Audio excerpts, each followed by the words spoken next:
ये पार्टी सुफियान के फ्लैट पर थी और पार्टी के अख्ताम पर इसने सुफियान से इजाज़त ली और बाहर निकल आया। हालांकि सुफियान का इरादा था कि वो यहाँ रुक जाए।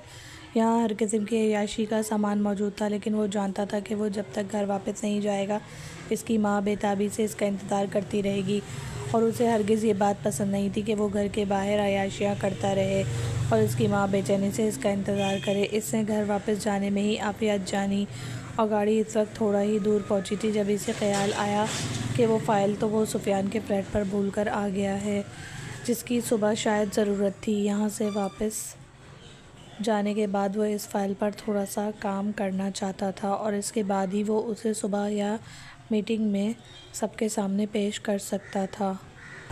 कमरे का दरवाज़ा थोड़ा सा खुला था। वो चंद कदम आगे बढ़ा था कि कमरे के दरवाजे पर दस्तक दे और दरवाजे पर हाथ रखते ही वो थोड़ा सा मज़ीद खुल गया। अंदर का मंज़र देखकर वो वहीं रुक गया।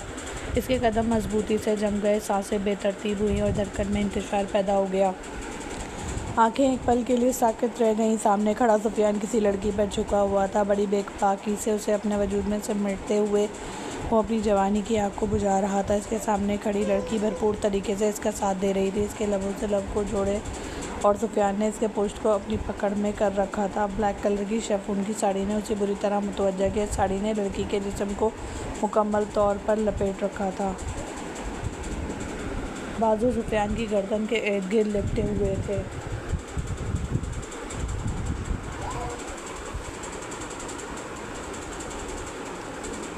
और बाल कंधे पर फैले हुए थे।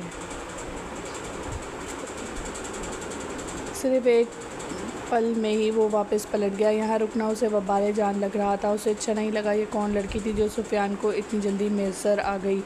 उसे अंदाज़ा तो नहीं था, लेकिन जो थी उसे इस चीज़ की कोई परवाह नहीं थी। इसलिए एक नज़र इन पर डालकर वो वहाँ से हट गया। लेकिन हैरत अंगेज़ बात ये थी कि इस लड़की की पोस्ट, इसके बाल और साड़ी नामहसूस तरीके से इसके जहन पर सबत होकर रह गई। शायद इसने पहली बार सुफियान को इस कदर बेबाक हालत में देखा था कि बार बार इसके जहन के स्क्रीन पर वही मंज़र गर्दिश कर रहा था। जो भी, लेकिन सर झटकते हुए वो अपने घर की जानिब दोबारा रवा दवा था, क्योंकि इसे बिल्कुल अच्छा नहीं लग रहा था कि इस हाल में सुफियान को वो डिस्टर्ब करे। अगर सुफियान को ज़रा सा भी ख्याल होता तो वो अपने काम को मुकम्मल कर लेता, लेकिन अब कुछ नहीं किया जा सकता था। इसीलिए इसके पास कंप्रोमाइज़ करने के अलावा कोई चारा नहीं था। अब सुबह की सुबह देखी जाती। घर वापस आने के बाद हमेशा की तरह नाइला बेगम इसका इंतज़ार कर रही थी। उन्होंने खाने के बारे में पूछा तो इसने इनकार कर दिया और इसके घर वापस आने के बाद ही वो बेफिक्र होकर अपने कमरे में चली गई और वो भी सीधा अपने कमरे में आया। कोट उतारकर इसने शर्ट के बटन ओपन किए। हकीकत ये थी कि सुफियान को किसी की बेटी के साथ इस तरह देखकर उसे अच्छा नहीं लगा था, लेकिन वो भी जवान लड़का था, जज्बात रखता था और सबसे बड़ी बात कि वो माही पर बहुत बुरी तरह फ़िदा था। दिल में एक पल के लिए हलचल हुई और एक मुस्कुराहट इसके लबों पर बिखर गई। इसका दिल चाहता कि वो भी माही के इस कदर करीब आ जाए कि इसकी धड़कनों को अपनी धड़कनों में धड़कता हुआ देखे।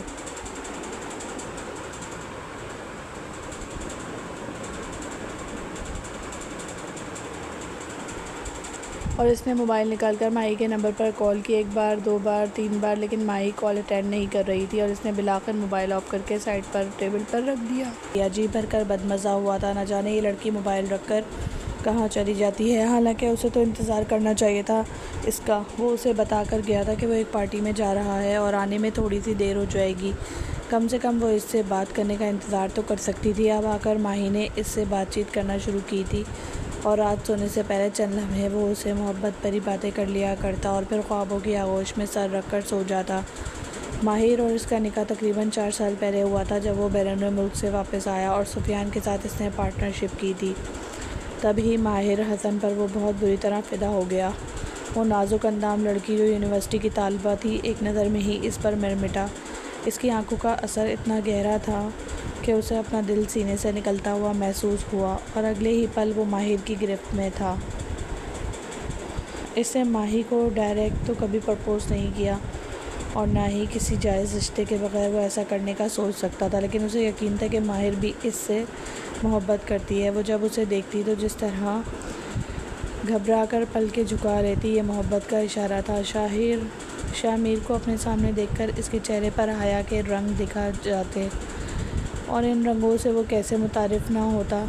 इसने घर में बात की। शहरोज़ साहब को भी माहिर बहुत पसंद थी।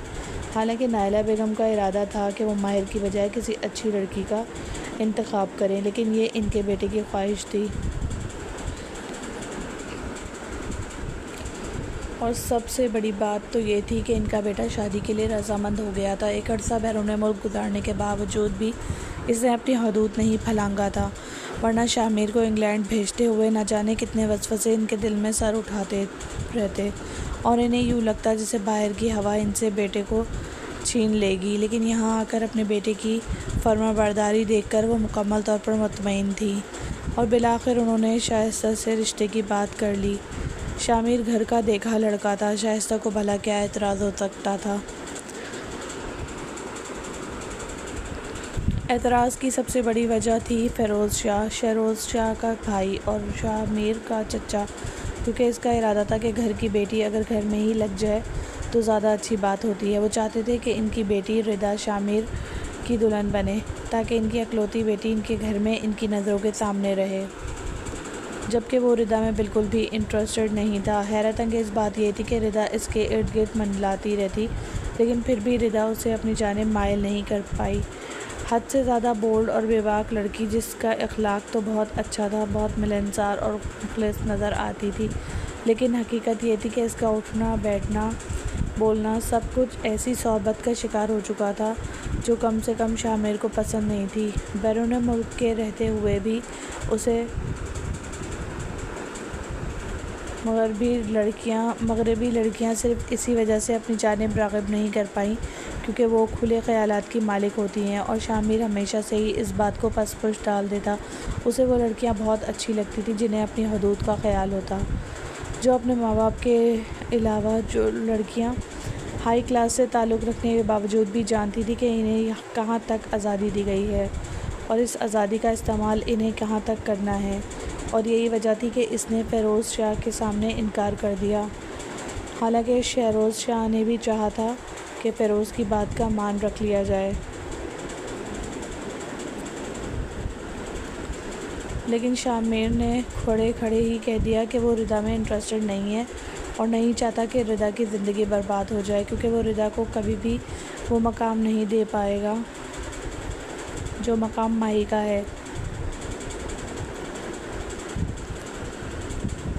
और सबसे हैरत अंगेज़ बात ये थी कि रिदा ने भी अपने कदम वापस हटा लिए। इसने कह दिया था कि अगर शामिर माही में इंटरेस्टेड है तो इसका रिश्ता माही से तय कर लिया जाए, क्योंकि वो किसी भी शख्स पर ज़बरदस्ती मुसल्लत नहीं हो सकती और ना ही ये चीज़ उसे मुतमईन कर पाएगी। उसे शामिर अपनी रज़ामंदी से चाहिए, बड़ों की रज़ामंदी से नहीं। और शामिर को रिदा का यह फ़ैसला बहुत अच्छा लगा। उसे अच्छा लगा था कि इधर उधर का मसला नहीं बनाया, और यही वजह थी कि अब रिदा और इसके दरमियान बहुत गहरी दोस्ती हो गई थी। रिदा कुछ बिज़नेस में भी कुछ इंटरेस्ट लेने लगी और ये बात भी शामिर को बहुत माकूल लगी, और यही वजह थी पिछली बिज़नेस मीटिंग में इसने रिदा को खूब इन्वॉल्व किया और सुफियान के साथ इसका तारुफ भी करवा दिया। और हमेशा की तरह अपने मिलनसार तबीयत की वजह से वो सुफियान के साथ घुल मिल गई। माहिर के साथ निकाह के बाद वो मज़ीद माहिर के करीब हो गया। इसके ख़यालों, इसके एहसासात और इसके दिल पर वो लड़की बुरी तरह सवार थी। वो माहिर के मामले में कभी किसी कंप्रोमाइज़ नहीं कर सकता था, किसी पर एतमाद नहीं कर सकता था, और यही वजह थी कि माहिर भी इसके रंग में ढलती चली गई।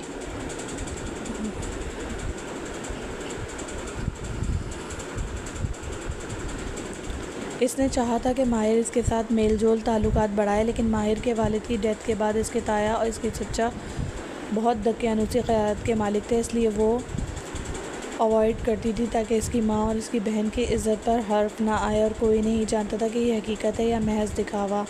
बाज़ औक़ात हम इंसान की ज़ाहिरी शक्ल व सूरत और ज़ाहिरी क़ौल पर इतना मन मिट जाते हैं कि हमें अंदाज़ा नहीं होता कि मुकाबिल की फ़ितरत कैसी है।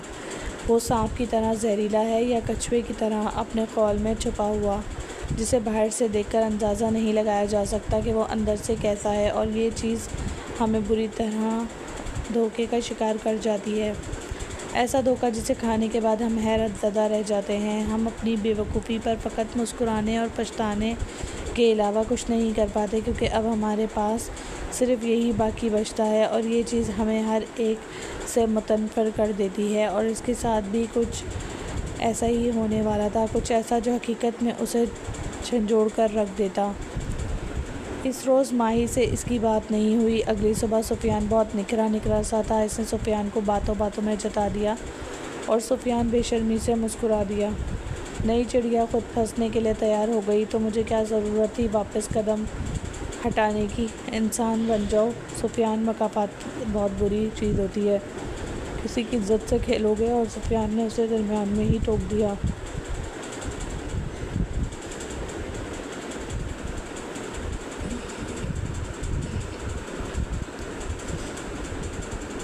मैं किसी की इज़्ज़त के साथ नहीं खेलता।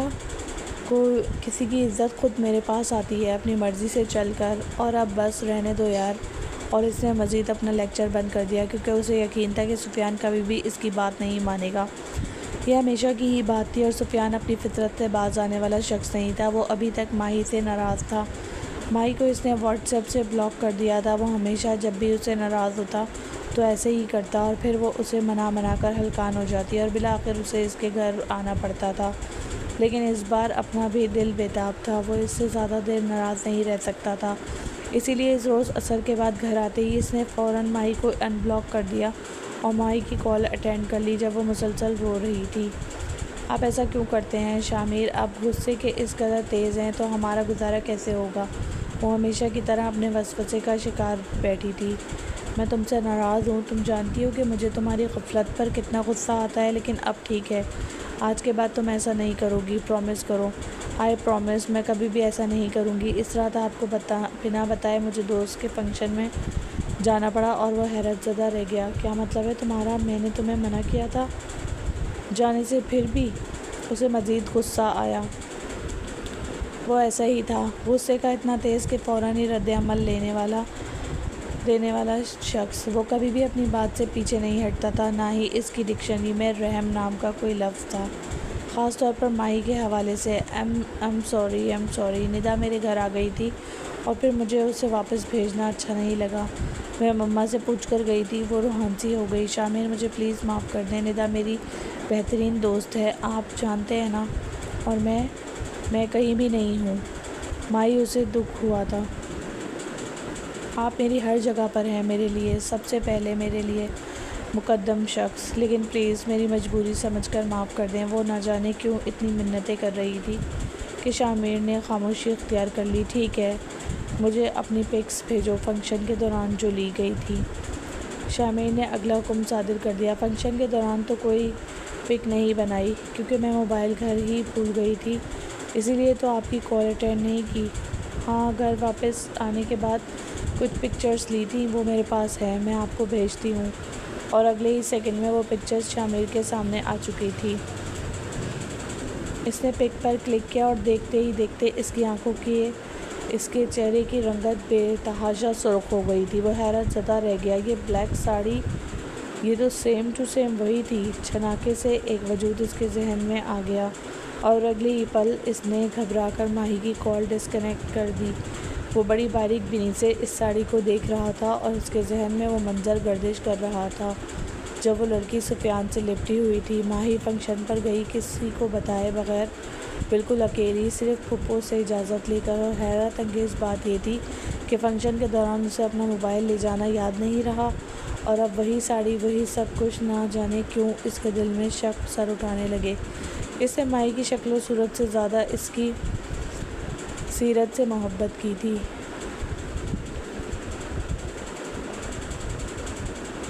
वो इसकी पाक दामनी का कायल हो सकता था, लेकिन शक एक ऐसा नाकाबिले माफ़ी जुर्म है जो इंसान के जहन में अगर एक बार सर उठा ले तो फिर रिश्तों को निकल जाता है। और इसके साथ भी ऐसा ही हुआ था। ये हकीकत थी या उसे कुछ छुपाया जा रहा था, वो नहीं जानता था। लेकिन न जाने क्यों जितना वो इस सोच से ख़ुद को दूर रखना चाह रहा था, ये सोच इतना ही इसके सर पर गर्दिश करती जा रही थी कि वो लड़की और माही की साड़ी बिल्कुल एक जैसी थी।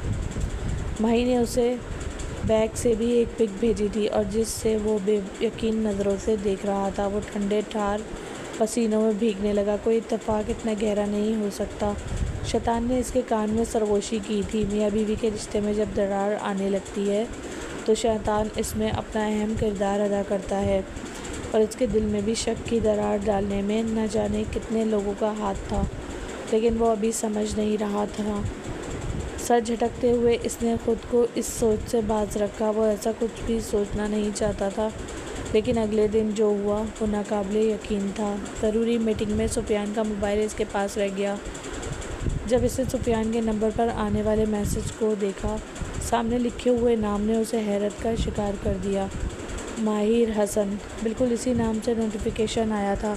वो नंबर पर ज़्यादा गौर नहीं कर पाया, लेकिन नाम माहिर का था और अगले ही लम्हे सुफियान ने मोबाइल उठा लिया और बाहर चला गया। वो विंडो से इसके तासुरात का जायज़ा लेता रहा। वो बात कर रहा था और बात करते हुए इसकी आंखें मुस्कुरा रही थी। इसके तासुरात मोबाइल से टकराने वाले इसके लब और गुस्से में भेजी हुई शामिर शाह की मुठियाँ तनी हुई रगें और सुर्ख चेहरा। वो कैसे यकीन कर सकता था कि माहिर उसे इतना बड़ा धोखा दे रही है।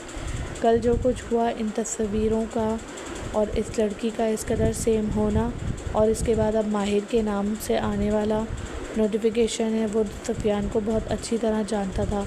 वो हमेशा से लड़कियों में इंटरेस्टेड है, एक से बढ़कर एक, और हमेशा से ही इसने माहिर को सुफियान की नज़रों से दूर रखा।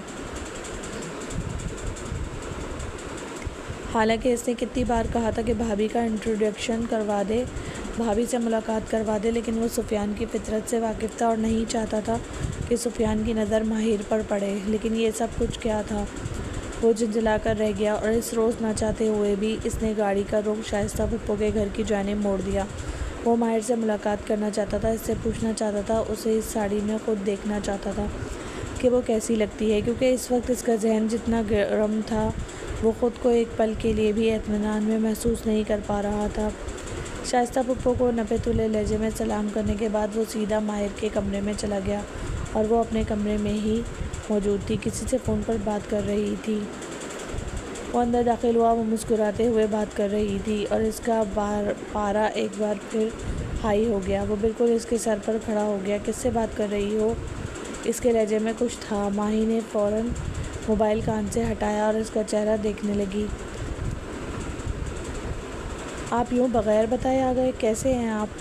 इससे नामहसूस तरीके से कॉल डिस्कनेक्ट कर दी थी और मोबाइल साइड टेबल पर रख दिया, लेकिन शामिर को न जाने किस बात का गुस्सा था। इसे झुकते हुए मोबाइल उठाया और दीवार पर दे मारा। मोबाइल कंकरियों की सूरत में बिखर गया और माँ ही हैरत से उसे देखती रह गई।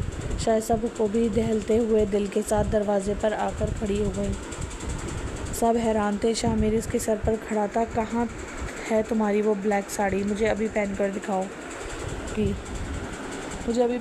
दिखाओगी तुम अभी, और इसी वक्त मेरे सामने पहन कर आओ। और माहिर बस हैरत से फटी फटी नज़रों से उसे देखती रह गई। क्या हो गया है शामिर, क्या कुछ हुआ है? इसके लब कांप गए। इसकी चिंगारती हुई आवाज़ से नूर भी अपने कमरे से बाहर निकल आई, जो कि खुद हैरत का शिकार खड़ी थी। कुछ ही देर के बाद वो अपने वजूद को साड़ी में लपेट कर आई और शामिर उसे देखते हुए दंग रह गया। अपनी पुश्त फेरो इसने अगला हुक्म सादिर किया और वो सुर्ख हो गई। शामिर, ये कैसी बातें कर रहे हैं आप? शाइस्ता भुप्पो ने 2 कदम आगे बढ़ाए। शामिर बेटा, क्या हुआ है? क्या कुछ हुआ है?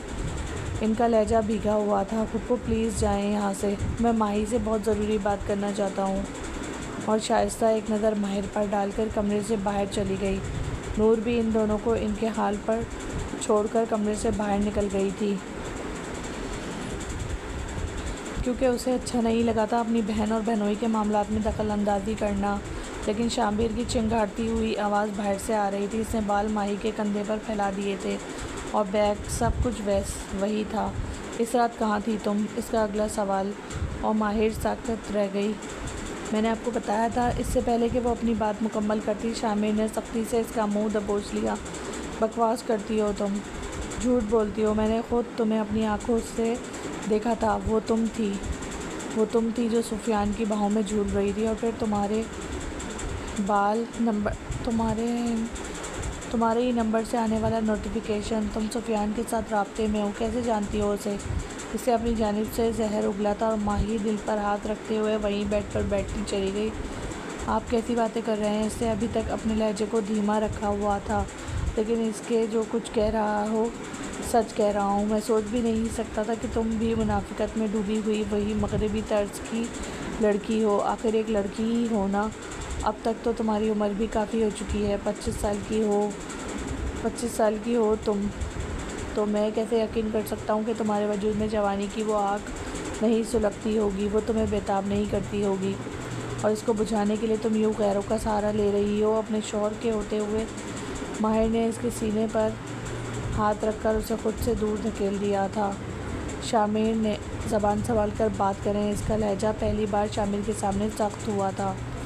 आवाज़ें हद से बढ़ने लगी तो शाइस्ता बेगम ने एक बार फिर मुदाखलत की थी। क्या हुआ है शामिर, कुछ मुझे भी बताओ। मेरा दिल बैठा जा रहा है। इनकी तबीयत ख़राब होने लगी थी। वो ब्लड प्रेशर की मरीज़ा थी और कभी भी इन तरह के हादसे बर्दाश्त नहीं कर सकती थी। फुप्पो इससे पूछे कि इस रात कहाँ थी। मैंने उसे अपनी आंखों से देखा था, अपने पार्टनर सुफियान के साथ, इसके कमरे में, बिल्कुल इसी साड़ी में, इसी तरह इसकी आवाज़ थी। वो अंधा हो गया था। काश मैं इस रोज़ पलट आने के बजाय आगे बढ़कर उसे रंगे हाथों पकड़ लेता। और शामिर के लगाए हुए इल्ज़ाम पर वो बुरी तरह रो रही थी। शामिर, आप कैसी बातें कर रहे हैं? आप मुझ पर इतना घटिया इल्ज़ाम लगा रहे हैं। मैं आपकी बीवी हूँ। शाइस्ता बेगम तो खुद हैरत और बेयकीनी में थी। नहीं बेटा, निदा खुद आई थी, और ये निदा के घर ही इसकी फैमिली फ़ंक्शन में थी, जहाँ इसकी यूनिवर्सिटी की सारी लड़कियाँ मौजूद थीं। फुप्पो, तो फिर इसके पास फ़ंक्शन की कोई भी तस्वीर क्यों नहीं है? मुझे बताएं। अगर ये फ़ंक्शन में थी तो फिर इसके पास तस्वीरें क्यों नहीं हैं? और ये मोबाइल अपना घर छोड़कर गई थी। हर बात का बहाना है इसके पास। हकीकत तो ये है कि अब मेरी आंखें खुली हैं। मुझे पता चला है कि ये हकीकत में बदकिरदार लड़की है। मैंने ख़ुद इसके नाम से नोटिफिकेशन आता हुआ देखा है। मैं इतना पागल नहीं हूँ कि राह चलते लोगों की बात पर यकीन कर लूँ। मैंने ख़ुद अपनी आंखों से देखा है, जाना है, इसके बाद ही आपको बता रहा हूँ। वो किसी सूरत यकीन करने वाला नहीं था।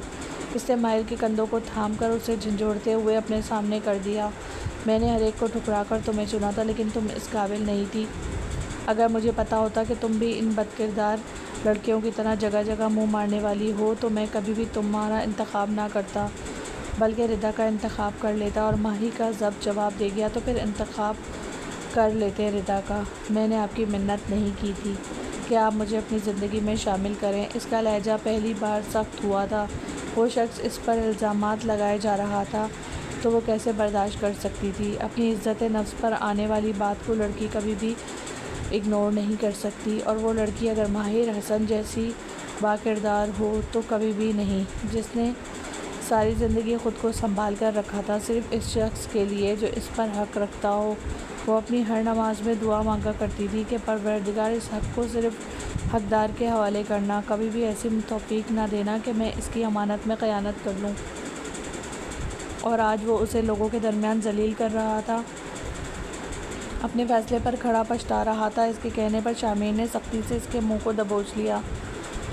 नहीं, इतना आसान नहीं है। तुम शामिर शाह को धोखा दोगी और वो तुमसे बदला भी नहीं लेगा। इतना आसान नहीं है मेरी जान। मैं तुम्हें छोड़ दूँगा। तलाक तो तुम मुझसे लेकर रहोगी, इतना मुझे मालूम है, क्योंकि तुम जैसी लड़कियां कभी घर नहीं बसाती। लेकिन इससे पहले तुम्हें इस सज़ा का हक़दार बनना पड़ेगा जिस सज़ा की मैं तुम्हारे लिए जो सज़ा मुंतखब करूँगा। और वो झंझला कर रह गई। कैसी सज़ा, कैसी बातें कर रहे हैं? अब शामिर होश के नाखून लें, सोच समझ कर बात करें। ये ना हो कि कल आपको अपनी बात पर पछताना पड़े। ये ना हो कि कल मुझसे माफ़ी मांगते फिरें और मेरे पास आपको देने के लिए कुछ भी। लेकिन शामिर को तरस नहीं आया। इस रोज़ वो घर वापस चला आया। अपने कमरे में आने के बाद इसने हर चीज़ को ज़मीन बोझ कर दिया था। अमूमी तौर पर उसे ज़्यादा गुस्सा नहीं आता था, लेकिन जब उसे गुस्सा आता तो वो इस तरह गुस्से की लपेट में आ जाता, और फिर गुस्से की लपेट से निकलना इसके लिए आसान बात नहीं होती। गुस्सा एक फितरी अमल है, लेकिन ख़ुद को गुस्से के हवाले कर देने वाले लोग हमेशा नुकसान उठाते हैं। वो लोग जो जल्दबाजी का मुजाहरा करते हैं, वो लोग जो मोहब्बत में भी छानबीन के रवादार नहीं होते, बस आँखों देखे पर यकीन कर लेते हैं। और कभी कभी आँखों देखे पर भी यकीन नहीं करना चाहिए, क्योंकि शराब सहरा में चमकती हुई रेत है जिसे दुख दूर से देखने वाले शख्स पानी समझकर इसकी तरफ बेधड़क दौड़ना शुरू कर दे, और इस दौड़ में जब वो प्यास से बेहाल होकर इसके करीब पहुँचे तो उसे अंदाज़ा हो कि वो तो चमकती हुई रेत के अलावा कुछ नहीं था। तो इस वक्त उसे प्यास से ज़्यादा अपने धोखे में रहने का दुख होता है, और इसके साथ भी कुछ ऐसा ही हो रहा था। इस शाम रिदा इसके पास आई। इसने उसे शदीद तकलीफ़ में देखा तो इसके कंधे पर हाथ रख दिया। क्या बात है, मुझसे शेयर नहीं करोगे? वो बहुत मुखलिसी से बात कर रही थी, लेकिन वो नहीं चाहता था कि वो अपनी ज़बान से अपनी मोहब्बत के बारे में बदनामी फैलाए। इसके सामने चाहे वो कुछ कहकर आया था, लेकिन इसमें इतना हौसला नहीं था कि वो रिदा के सामने ये बात दोहरा देता। ऐसा कुछ नहीं है, बस बिज़नेस के हवाले से थोड़ा स्ट्रेस में हूँ, मुझे अकेला छोड़ दो, इसने बेधड़क कह दिया। लेकिन रिदा इसके पास ही बैठी रही। वैसे मैं तुमसे एक बात करने आई थी, लेकिन अब तो मैं इतने स्ट्रेस में देख रही हूँ तो सोच रही हूँ कि रहने दूँ फिर कभी। और इसने तज्जुब से सर उठाया। कौन सी बात? और रिदा की आंखों में झांक रहा था। दरअसल बात कुछ ऐसी थी कि दिल नहीं चाह रहा कि तुमसे बयान करूं, लेकिन बयान करना भी ज़रूरी है। वो कुछ हैलो हज्जत का शिकार नज़र आ रही थी। सोच में थी कि बात करे या ना करे। और शामिर सोफ़े की पुश्त से टेक लगाकर उसे देखता रहा। अगर कुछ बताना चाहती हो तो बताओ, अगर नहीं तो जा सकती हो अब यहाँ से, इसने कह दिया। और रिदा उठ खड़ी हुई। ये सुफियान और माहिर एक दूसरे को कैसे जानते हैं? इसने पूछ लिया, और वो हैरत ज़दा रह गया। क्या मतलब है तुम्हारा? वो पहले ही इसी तकलीफ़ से गुज़र रहा था। नहीं, मुझे सिर्फ लगता है, मैं श्योर नहीं हूँ। मैं बस तुमसे पूछने आई थी, क्या तुमने इन दोनों का तारुफ़ करवाया है? और इसने इनकार कर दिया। नहीं ना ही मैंने इनका तारुफ़ करवाया, और ना ही वो एक दूसरे को जानते हैं। अब तुम जा सकती हो। लेकिन उलझन इसकी नस-नस में सरायत करती चली जा रही थी। बदगुमानी का एक ऐसा जहर वो फैला कर गई थी जिसने इसके शक पर यकीन की मोहर सख्त कर दी। यानी कि ये सब कुछ जानने वाला वो अकेला नहीं था। और इस रोज़ ही वो शहरोज़ साहब के सामने बैठा था। मुझे रुखसती चाहिए, वो भी सिर्फ 2 दिन में ही। इसका ऐसा फ़ैसला था जो इसने पहली बार इतनी जल्दबाजी में किया था। शहरोज़ साहब उसे देखते रह गए। बरखुरदार, क्या है, कोई मसला हुआ है? उन्होंने जांचती हुई नज़रों से अपने बेटे को देखा था। कुछ भी नहीं हुआ डैड, बस मुझे रुखसती चाहिए, और वो भी सिर्फ 2 दिन के अंदर अंदर। और भला पहले कभी ऐसा हुआ था कि शामिर शाह ने किसी बात की ज़िद लगाई हो और वो बात अधूरी रह गई हो? हरगिज़ नहीं। वो अपनी ज़िद पर पूरा उतरने वाला शख्स था। और ठीक 2 दिनों के बाद इस शाम वो इसके कमरे में दुल्हन के रूप में मौजूद थी। चंद एक मेहमानों को बुलाकर शहरोज़ शाह ने सिर्फ 2 दिन के अंदर अंदर रुखसती तलब कर ली। कोई भी नहीं जानता था। हर एक तज्जुज़ का शिकार था। एक पल के लिए तो पूरा पांसा ही उलट गया था। कुछ लोगों ने सोचा था कि शायद वो माहिर को हमेशा के लिए अपनी ज़िंदगी से जुदा कर देगा, लेकिन यह हकीकत भी बहुत जहर आलूद थी कि वो इस रोज़ इसकी दुल्हन के रूप में इसी के कमरे में मौजूद थी। आने वाले ख़दशात इसके लिए हसीन नहीं थे। इसने जो रूप शामिर का देखा था, इसके बाद वो कुछ भी हसीन तसव्वुर नहीं कर सकती थी। इसके दिल बुरी तरह धड़क रहा था। हाथ पैर ठंडे ठार हो रहे थे, और गर्दन पर आने वाला पसीना भी लाशऊरी था। जब वो कमरे में दाखिल हुआ, वो बिल्कुल इसके सामने आकर बैठ गया। कहर आलूद नज़रों से वो उसे देख रहा था। मैं सोच भी नहीं सकता था कि तुम मुझे इतने धोखे में रखोगी। और माही ने नम आंखें उठाकर इसकी तरफ देखा था। मैं कसम खाकर कहती हूँ, मैंने कुछ नहीं किया, मेरी बात का यकीन करें। और शामिर ने उसे बाजुओं से झंझोड़ कर रख दिया। मेरी मोहब्बत में ऐसी कोई कमी बाकी नहीं थी कि तुम कोई भी ऐसा कदम उठाती। इस रोज़ इसने सिर्फ रुखसती तलब नहीं की थी, बल्कि सुफियान से अपनी पार्टनरशिप ख़त्म करने के बारे में भी सोच लिया। लेकिन ये सब कुछ करते करते भी उसे कुछ माह लग जाने थे। ये ऐसा फ़ैसला नहीं था जिसे वो पल भर में सरअंजाम दे देता। लेकिन इसने सोच लिया था कि इसके ताल्लुकात तो पहले भी सुफियान के साथ पहले जैसे नहीं रहे थे। लेकिन वो सुफियान से कुछ भी पूछकर अपनी बदनामी नहीं चाहता था। इसलिए आहिस्ता आहिस्ता इसने सोच लिया कि वो अपना सब कुछ सुफियान से अलग कर लेगा और इसके साथ हर एक रिश्ता ख़त्म कर देगा। वो अगर इसका बेहतरीन दोस्त था तो उसे माजी की फहरिस्त में ही रहना बेहतर होगा। मेरी बात का यकीन करें, क्यों इतना बदगुमान हो रहे हैं?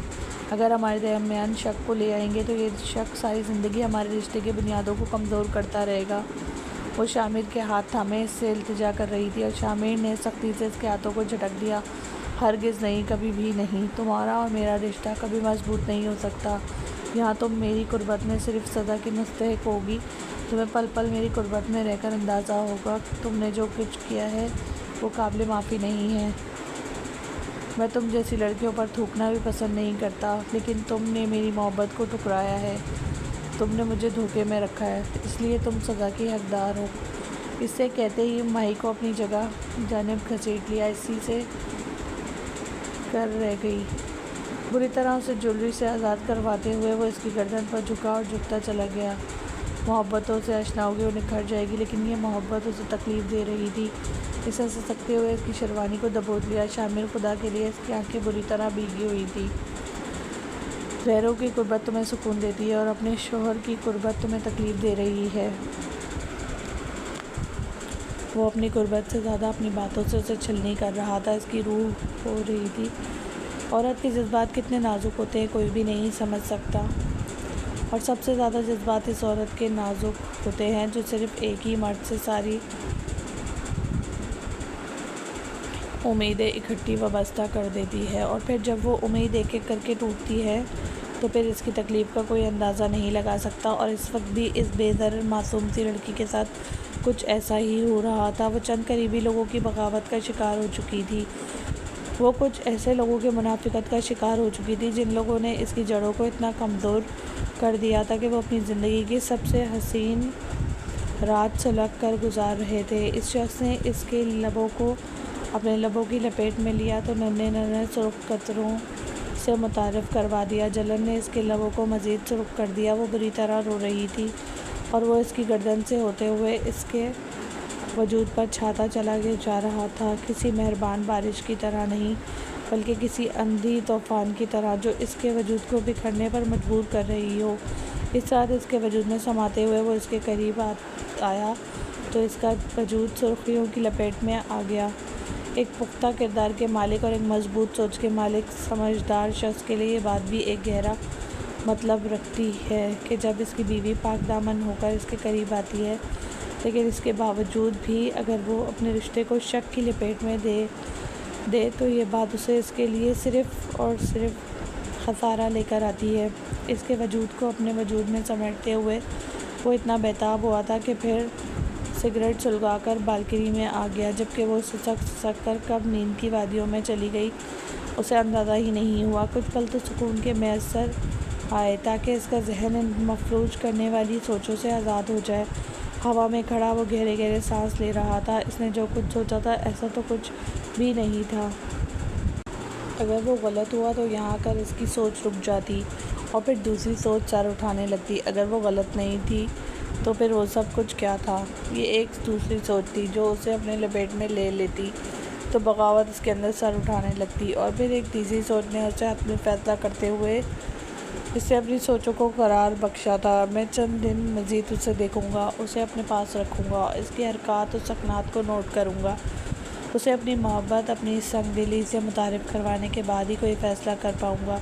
अगर मैं इस फैसले में गलत हुआ तो सज़ा का मुस्तहिक बन जाऊंगा और ये सज़ा वो मुंतखब करेगी, और अगर वो फिर भी गलत साबित हो गई तो मैं उसे अपने वजूद से अलग कर दूंगा। ही ऐसा फ़ैसला था जो बहुत संगदिल से वो पाक दामन साबित हो गई थी। इससे बढ़कर और उसे कुछ नहीं चाहिए था। अगले कुछ देर खामोशी की नज़र हो गए। हालांकि ये इसकी ज़िंदगी के बेपनाह हसीन दिन थे, लेकिन वो खामोश था और माही इस बात पर हैरान थी, लेकिन फिर भी इसने खामोशी अख्तियार कर ली।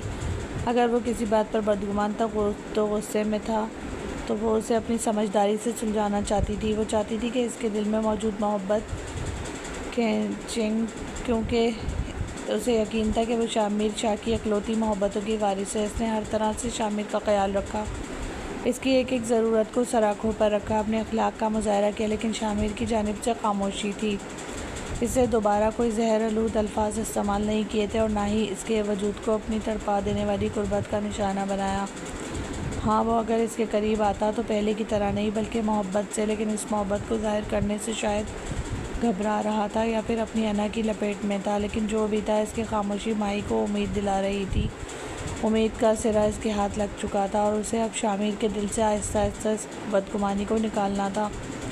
वो सुफियान के साथ मामलात को बारीक बीनी से हैंडल कर रहा था, क्योंकि इसने सोच लिया था कि वो कुछ महीनों के अंदर अंदर ही अपने बिज़नेस को मुकम्मल तौर पर अलग कर लेगा, फिर चाहे उसे कितना ही नुकसान हो। इस नुकसान की भरपाई मुमकिन है। सुफियान ने उसे इसकी मिसेस के साथ अपने घर डिनर पर भी इनवाइट किया, लेकिन इसने फ़ौरन इनकार करते हुए सुफियान को बड़ी कड़ी नज़रों से देखा था।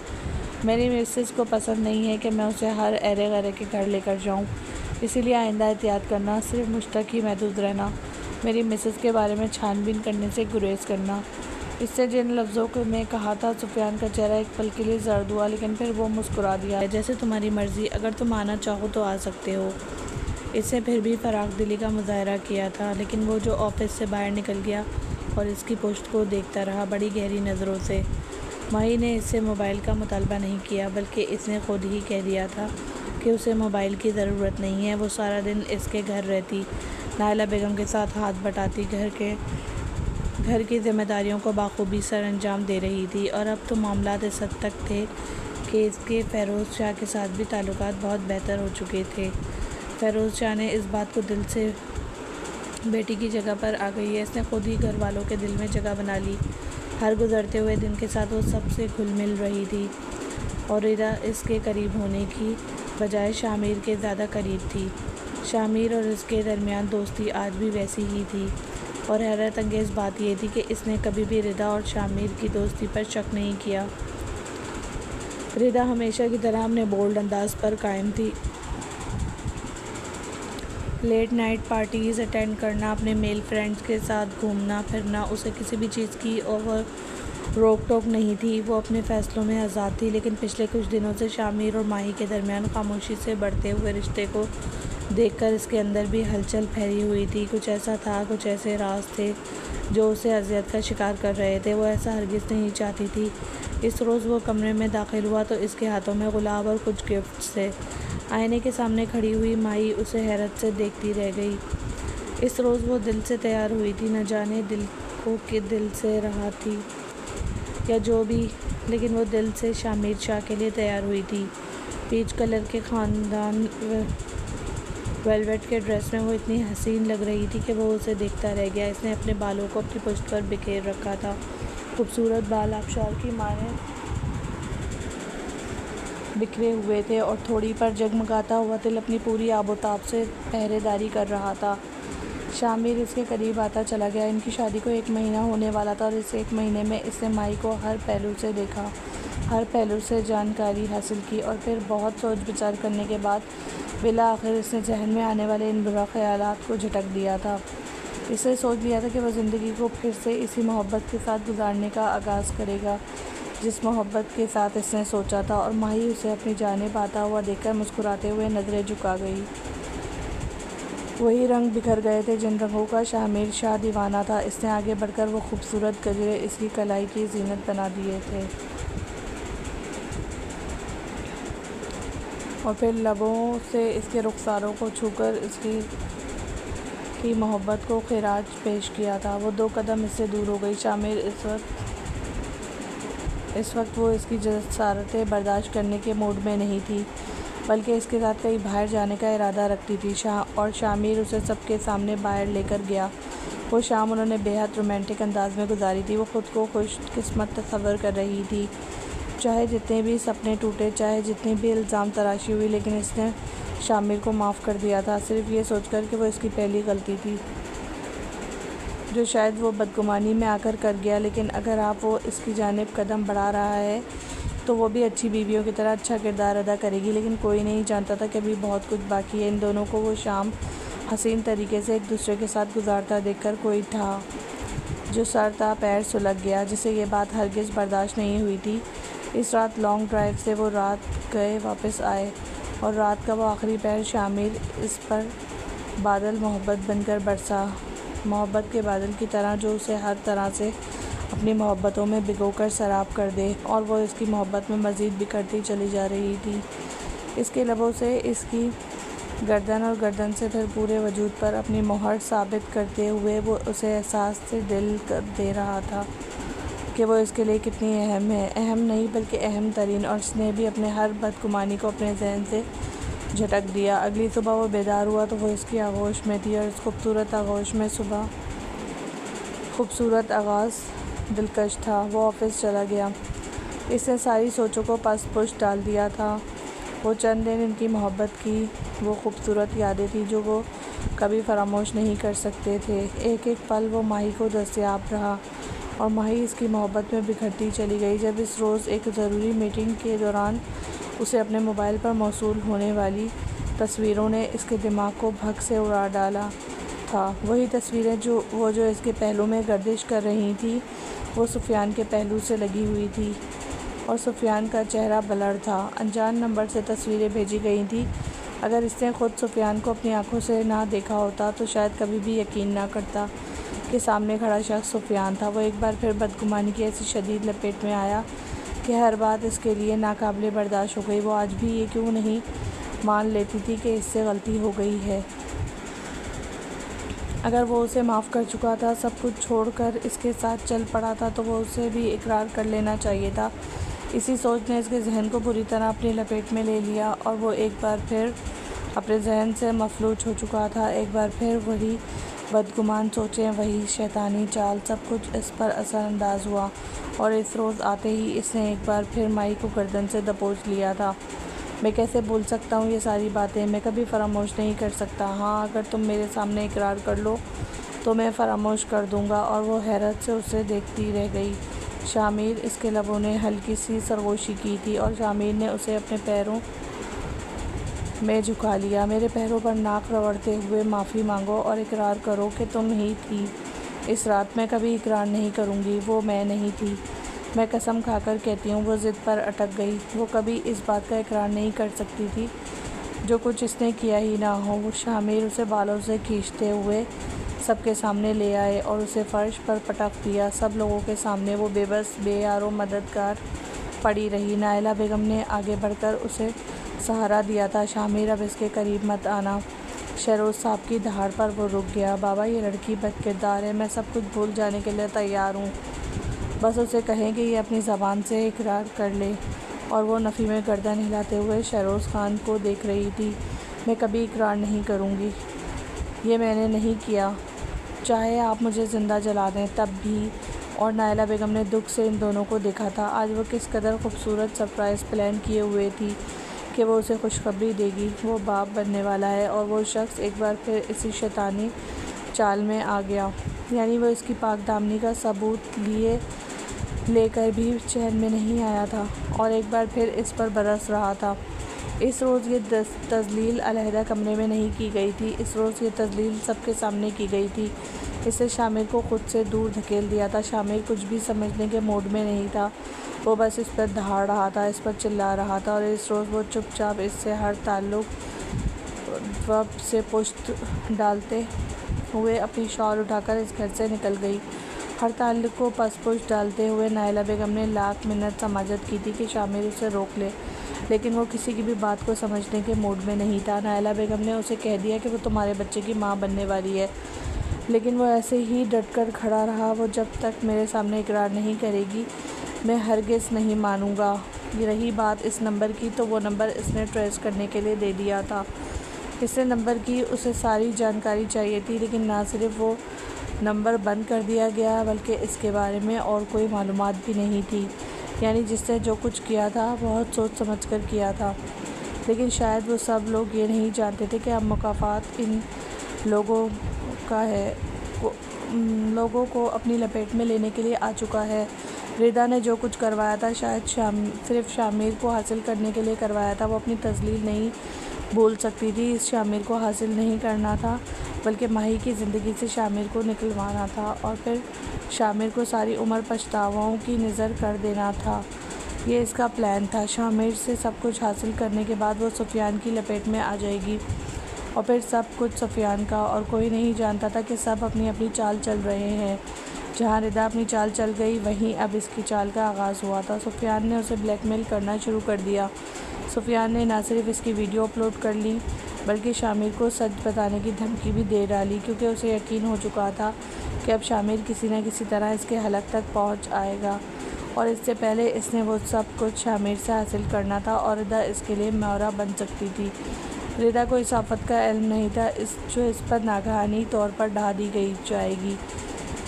इसने मिन्नत समाजत कर ली, सुफियान को अपना आप सौंप दिया, लेकिन सुफियान अपनी ज़िद पर कायम रहा और इस शाम इसने वो वीडियो अपलोड कर दी। रिदा बिन अंजलि पानी की तरह तड़प रही थी।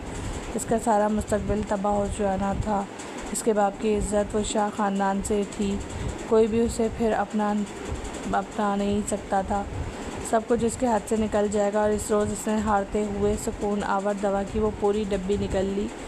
कोई नहीं जानता था, सिर्फ एक हफ्ते के अंदर अंदर कुदरत ने इन सब का पासा पलट दिया। इस मासूम सी लड़की इसकी बद्दुआ काम कर गई। सरीना बेगम ने रिदा को अपने कमरे में बेहाल देखा तो चीखो पुकार करने लगी। उसे अस्पताल मुंतकिल कर दिया गया। इससे दवा की ज़्यादा मिकदार इस्तेमाल कर ली गई, इसलिए फ़ौरी तौर पर इसका मैदा वॉश करना था। वो इमरजेंसी में थी। और रही बात इस वीडियो की, तो वो वीडियो शामिल तक पहुंच चुकी थी। वो दंग रह गया था। शामिर तक पहुंच चुकी थी। वो दंग रह गया। ना सिर्फ शामिर तक, बल्कि सारे सोशल सर्कल में फ़िरोज़ शाह सर उठाने के काबिल नहीं रहे थे। शरोज़ शाह गुस्से से दहाड़ रहे थे और शामिर इसकी तो दुनिया ही उजड़ चुकी थी। वो कभी भी नहीं सोच सकता था कि इसकी दोस्त, जिसे वो इतनी मुखलिस निगाहों से देखता था, इसके साथ ये चाल चल गई। वो बेदर्द सी लड़की इसकी ज़िंदगी से निकल गई। रिदा हॉस्पिटल में थी। सुफियान को वो अरेस्ट करवा चुका था, और लेकिन फिर भी वो सुफियान से मुलाकात करना चाहता था। और इस रोज़ वो हवालात में चला गया। इससे इसका बस नहीं चल रहा था कि सामने खड़े सुफियान को ज़िंदा निगल जाए। वो कैसे बर्दाश्त कर सकता था कि इसकी फैलाई हुई चालबाजी ने उसे माही को छीन लिया। जो कुछ हुआ है इसमें मैं अकेला कसूरवार नहीं हूँ, तुम भी कसूरवार हो। क्या तुम्हें अपनी बीवी पर एतमाद नहीं था? क्या सिर्फ एक साड़ी की चालबाजी में आकर तुम सब कुछ फरामोश कर गए?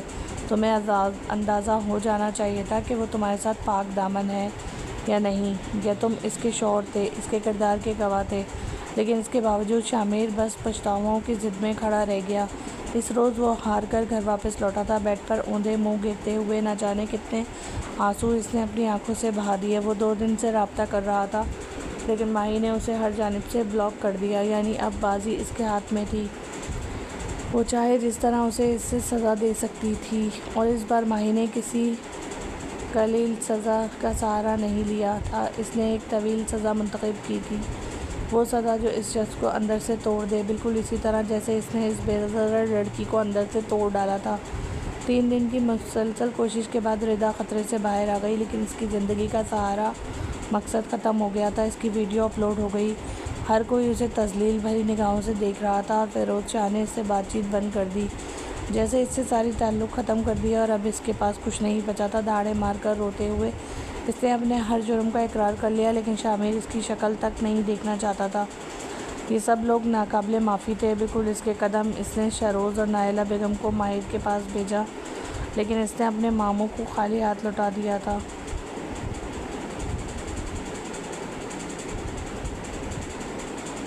इससे कह दिया था कि वो रिश्तों का एहतराम जानती है, लेकिन अपनी तज़लील वो मज़ीद बर्दाश्त नहीं कर पाएगी। शामिर रात दिन सुलग रहा था। वो इससे बात नहीं करना चाहती थी, इससे मुलाकात नहीं करना चाहती थी, ना इसके लिए कोई सज़ा मुंतखब की थी। बस चुपचाप इससे अलहदा होकर अपने उससे पछतावों में छोड़ दिया। वो बाप बनने वाला था, और कितनी अजीब बात थी कि वो ये खुशी सेलिब्रेट नहीं कर सकता था, क्योंकि वो अब हक भी नहीं रखता था। जिस तरह इसने इस मासूम सी लड़की से सारे हक छीन लिए थे, कुदरत ने सारे हक इससे भी छीन कर उसे इसी तकलीफ़ में मुब्तला कर दिया था जिससे तकलीफ़ से वो गुज़रती चली आई थी। लेकिन फिर भी इसने शामिर को एक मौका दिया, लेकिन शायद वो इस काबिल नहीं था। झूठ कभी भी नहीं छुपा रहता। हकीकत एक ना एक दिन निकल ही आनी थी, लेकिन वो इंतज़ार नहीं कर पाया। बजाय इसके कि वो मुजरिमों को पकड़ता, इसने अपनी मोहब्बत को ही कटहरे में ला खड़ा कर दिया। इस रोज़ वो शाइस्ता बेगम से इजाज़त लेकर इससे मिलने के लिए आया था, सिर्फ़ एक बार उसे देखने के लिए। और आज वो पूरे 6 माह के बाद इसके सामने खड़ी थी। भरे भरे वजूद के साथ इसने शामिर की निशानी को अपने वजूद में समेट रखा था। ममता के नूर ने उसे पहले से ज़्यादा खूबसूरत कर दिया। वो हाथ जोड़ते हुए इसके कदमों में बैठने लगा। जब वो 2 कदम इससे दूर हो गई, मेरे करीब आकर मुझे अजियत मत दे, शामिर चले जाए यहाँ से। वो पहले से ज़्यादा मजबूत हो चुकी थी। संजीदगी से कहते हुए इसने रुख मोड़ दिया। सिर्फ एक बार मुझे माफ़ करके तो देखो, मैं सारी ज़िंदगी तुम्हारे इश्क की ग़ुलामी में गुजार दूँगा। ये इश्क मोहब्बत की बातें आपके मुंह से अच्छी नहीं लगती। जिन लोगों में ज़र्फ़ ना हो, इन्हें मोहब्बत करने का कोई हक़ नहीं होता। इस रोज़ वो संगदिल बन गई। किसी भी मशरक़ी औरत की तरह वो बार बार अपनी तज़लील बोलकर अपनी इज़्ज़त नफ्स का सौदा नहीं कर सकती थी। हो सकता था ज़िंदगी के किसी मोड़ में वो उसे माफ़ कर दे। आखिर वो उसके बच्चे का बाप था। हो सकता था कि वो उसे एक आखिरी मौका दे दे, लेकिन अभी नहीं। अभी इसमें इतनी हिम्मत नहीं थी कि इस शख्स के साथ एक बार फिर उसी मोहब्बत का आगाज़ कर लेती जिस मोहब्बत ने उसे बड़े ख़सारे दिए थे। इस रोज़ इसने शामिर को वापस मोड़ दिया। यही इसकी सज़ा थी। वो अपनी मोहब्बत से दूर रहकर उसे लगता रहे अपनी औलाद से दूर, ताकि उसे अंदाज़ा हो रिश्ते इतने बेमोल नहीं होते कि इन्हें किसी भी मामूली बात की बिना पर तोड़ दिया जाए। अगर आपको हमारी आज की स्टोरी पसंद आई तो फीडबैक देना मत भूलें और हमारे चैनल को सब्सक्राइब करें ताकि हमारी आने वाली हर स्टोरी आप तक पहुंचती रहे। अल्लाह हाफ़िज़।